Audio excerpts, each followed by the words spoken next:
People ask that sometimes. Is that your actual hair? Yes, it's my actual hair. Look at my hair's blue. Ooh, it probably won't show up once I back up because it'll kind of be in the shadow. But ooh, look, my hair's blue. Ooh.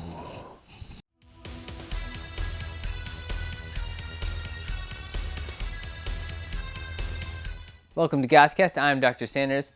And I heard lately, I saw on this thing they call the internet that some people think that to be a real goth, that you have to contribute to your local scene. Well, I live in the absolute middle of nowhere, and my scene comprises of a whole bunch of sand and some dogs.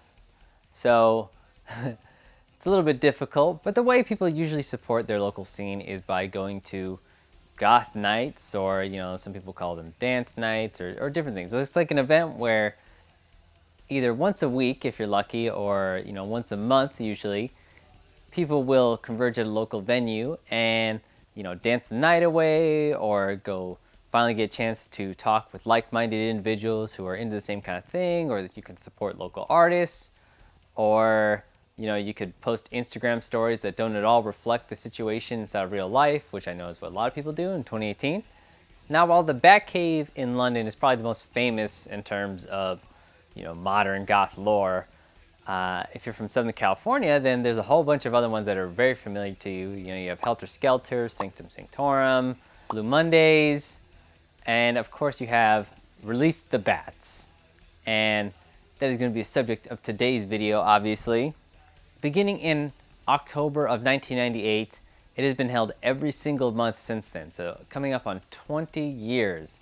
And that's a very important thing to remember, and you'll find out why in the course of this video. And while I may live in the absolute middle of nowhere, I do live close enough that I was able to drive to Long Beach to talk directly with co-founder Dave Batts about a whole bunch of different things. But here he is talking about the origin of Release the Bats. Back in 1998, the death rock scene in LA, death rock being the term that we like to use in LA, had succumbed to a lot of electronic music. Not that there's anything wrong with that, but in that era, the late 90s, all the clubs, it seemed like, went techno. Not techno, literally techno, but electronic music, VV Nation, that sort of stuff. And when we had an opportunity here at the Quai Seurat, we've been coming here to the Quai Seurat for a couple of years before that, and the bar owner and the manager said, "Hey, you guys, you're all into that goth stuff, and we want to have a Halloween party here. I want to have a goth Halloween party. Would you guys want to throw it?" And me and Jenn and our friend Jeremy, Ghastly Magazine Jeremy, we were here at the bar, and they asked us this, and we said, "Well, that sounds fantastic. Well, let's do it." So about a couple of months before Halloween, they asked us this. So we put a plan together, got together and said, "Well, what should we do?" Well, I said, let's do an old school death rock night, like the way we used to do stuff in the late 80s and the early 90s and whatnot. No electronic music, no VV Nation, none of that sort of stuff. Mm-hmm. And we put the idea together, and we had to come up with a name, and we threw a lot of names out there and stuff, but it was kind of like one night. I forget what we're doing now, but birthday party's playing in the background. Yeah. Keep in mind, we're talking 19 and a half years ago. Yeah. Birthday party's playing in the background, and Nick Cave's screaming, "Release the bats! Release the bats! Release the bats!" And we're like, what? That sounds kind of cool. We should call it Release the Bats, because we're kind of releasing the bats in a sense of the old school's coming out, and the bats are being released. How cheesy as it sounds, is going through our heads. And we had a really good time talking about that. It was a lot of fun. So we came up with the idea, and we made flyers for it. But we were going to book a band. We weren't sure what band to book, though. We didn't have anybody booked. But we had to make the flyer for it to get it going. So we actually put on there a band we can't mention. Yeah. And luckily, Cinema Strange had just played in Germany. Yeah. They were making their big debut in Europe and becoming a pretty big band at the time. And they were old friends of ours from a long time ago. And said, "Hey, you guys, you want to play our first night, this Release the Bats Club?" "Oh, that sounds really cool. Okay." So Cinema Strange was the first band that played here that night, and it was a Halloween party. It was Release the Bats, was a Halloween party in 1998, and it was a really, really great time. I mean, wow. A lot of people came up out of the woodwork. Old ghosts showed up, all kinds of people. We couldn't believe it. We already had a lot of friends established in bands and whatnot. We were doing a band called Element at the time, and Community FK, a whole bunch of other stuff. So we had a lot of people that we knew already. So they all showed up too, but they all had a great time. And a month later, they said, well, when's the next one? Well, let's do it again. And it became a thing. And here we are, 19 and a half years later, still doing this here at the Que Sera. So anyway, so we decided to start the club because us old school death rockers didn't really have a place to go for that kind of thing. And one of the most notable things about Release the Bats, in my mind, is the lineup of amazing artists that have played there. And we're talking like not only just local artists, but some really big and popular goth bands. You have Mephisto Walls, Community FK, you have 45 Grave, and Dinah Cancer's different things like Dinah Cancer and the Grave Robbers and Penis Flytrap. You have Jatan Damon's different projects. You have Cinema Strange, All Gone Dead, Fangs on Fur, Fear Cult. I mean, it just goes on and on and on. I mean, it really does go on and on and on. And for a majority of these, I mean, it's just the same flat price of $5 at the door. I mean, you really can't beat that. It's $5 when it started, and still $5 now. That is unheard of. And because of the size of the venue, you typically are able to, get much closer to the stage, maybe have a chance to talk to the artist, or even if you don't talk to them, you could like awkwardly stand and wave to them and go, hey, I like your music. Now, Release Bats is held every fourth Friday at the club Que Sera. It's like a bar. A lot like the BatCave, throughout the week, the bar will actually have, different reggae nights or, different theme nights. And I kind of want to take you through like a little tour. If you never get a chance to visit, here's kind of what it's like. So, you walk in and there's a little area where, you pay your $5 and then you get like either a little stamp on your hand, and then there's a bar to your left and some tables on your right. In the back is a little area for pool, where usually actually you can find like people selling different things there. There's like the killer pins and stuff. And then it leads to a pretty wide open dance floor where it has a little DJ booth and you can hear some amazing songs, which is the highlight, of course, for most people is the amazing soundtrack there. And of course you can see every stereotype of goth dancing happening all at once. You get the person who's really into it, becomes like the fluid noodle. You get the, the staring at the floor dancing. You get the wispy moving arms kind of dancing, like casting a spell. Just every stereotype you can think of, and it's amazing. It's exactly what you want to see in that kind of situation. You don't want to see, I don't know, I mean, what's a dance? You don't see people twerking. I didn't see anybody doing the lurch though. What's up with that? In the same area, right next to the dance floor and everything, it's kind of a part of it, you have the stage in the corner. And this is of course where many, many famous goth bands have sweat and bled and dripped all over the stage, and I'm sure it's been covered in, who knows what. When Release the Bats is finally done, they should just rip off some of the planks and then just hang it up on a wall. It just, deserves its place in history. I do also want to say that they have some very LA bathrooms there, which means that they are kind of scratched up, a little dingy and very small, which is perfect for the atmosphere, just absolutely perfect. And one of the things people really remember is the indoor decorations where there'll be spider webs and different skulls or different little cauldron bowls or things like that. And, I remember distinctly going there and, it being the one time the fog being so thick you could like barely see anything. It was just perfect. It gives off that perfect like movie graveyard campy feel. I love it. It's perfect. When it's all there and all set up and you have all the people in it, it's just overload. It feels like a different planet, because everyone, it just seems right in that environment. And here's where the sadness comes in.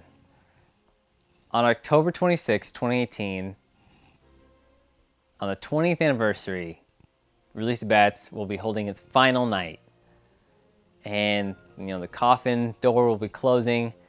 And with that closure, I think ends a big chapter in the Southern California goth and death rock scene.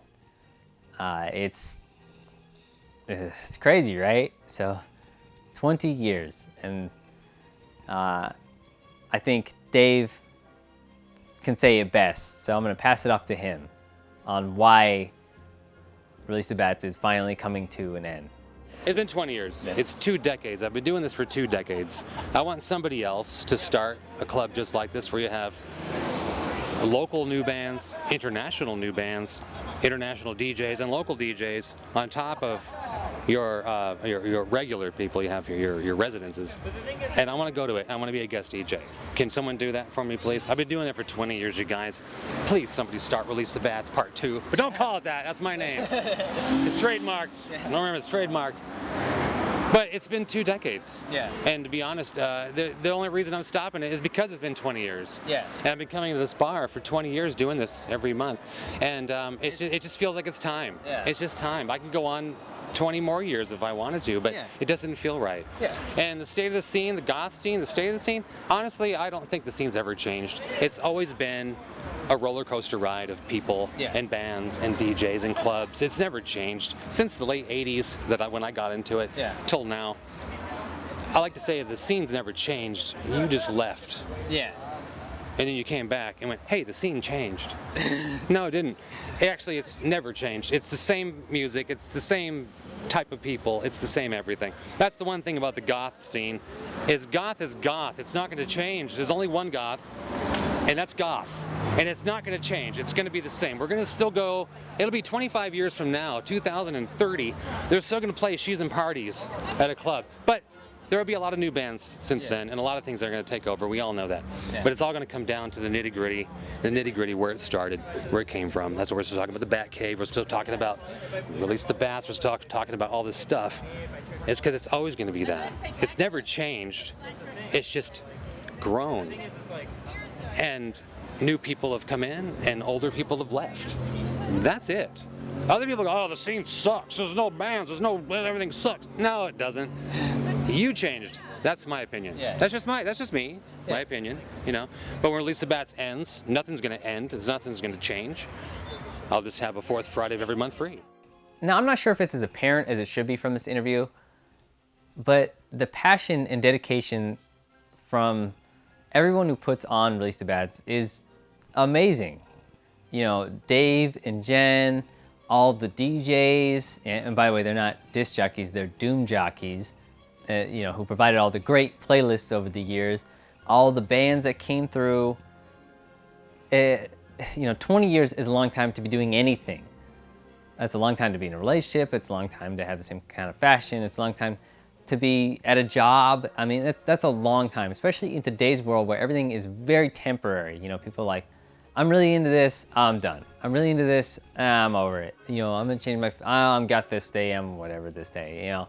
People don't really commit to as much anymore.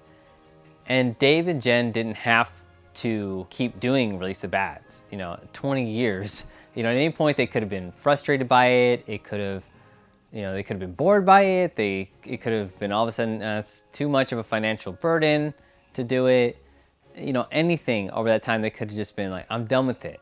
But they didn't. And that's what's so beautiful about it. And over the years, a lot of people's first memory of actually going to an event where they actually saw other goth people was Release the Bats. It's some people who might have showed up and then all of a sudden like, oh my gosh, this is so interesting. I want to get in this. Who knows how many people this influenced and how many people it felt like the best place in the world.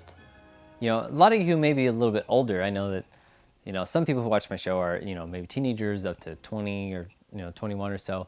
But if you're a little bit older than that, you know that, some places that you went when you were younger just don't exist anymore. A lot of the bands who you saw don't exist anymore. A lot of different things. And it's crazy that Release the Bats has endured through 20 years. And, some of the craziest years our country has ever had. Just think of that. 1998 to now. That's before 9/11. It was before a ton of huge events in our country. And it's just kept going. And continuing on the idea that it affected some people's lives in a positive way, I actually had a chance to speak with Dave Grave, from the band Frankenstein, Zombie Legion, Voodoo Church, and probably like a million other things. I had a chance to talk with him about his thoughts on Release the Bats. I've been doing the death rock thing since about '79, and I had a band my first punk band was the Schizos, and myself and two of the guys in that, we started a band called Zombie Legion, which later turned into Voodoo Church. Voodoo Church turned into a nightmare. Got out, did a thing called Bone Cult, and then just sort of bounced around doing bands and stuff, and started DJing. Watched the scene turn into goth from death rock, but Oh yeah. I've watched it for like 40 years, and longer ago than I want to admit to, Dave Batts, Shane Talata, and Jeremy Meza called me and say, hey, we're doing this thing called the Vampire Bazaar for our friend Blade. Why don't you jump in with us? So, all right, because everything was going straight goth, and I was realizing that nobody was playing the Cramps anymore, and nobody was playing Gun Club or Birthday Party, so that was my role. And we did that for about 2-3 years, and then when they say, let's start our own club.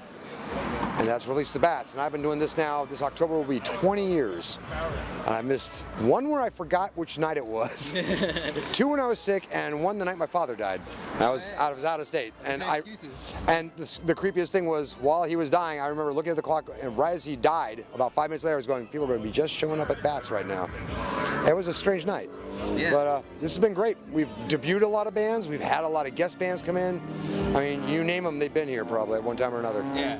If you're wondering what I think as far as like personal enjoyment, you know, like going to an event like this, you know, I don't drink, and I'm a pretty private person. I don't go out that much, but it's hard not to love Release the Bats. You know, even though I'm not, you know, I don't drink alcohol, I still am able to go and enjoy, you know, just seeing people, talking to people about music, and even just going to a dance floor. It's hard not to get into it when you see so many people around you who will just let themselves kind of get into just the feeling of the music, the big loud speakers, just everything. It's, you know, that's what I like about it, is that it offers something for everybody. And, you know, going with a group of friends is an experience unto itself. And, you know, going and maybe even making some friends. So it doesn't need to be this like, well, I don't go party sort of thing. It's a lot of different types of things rolled into one. And yeah, there are going to be some snobs, you know, maybe some elitist people or whatever.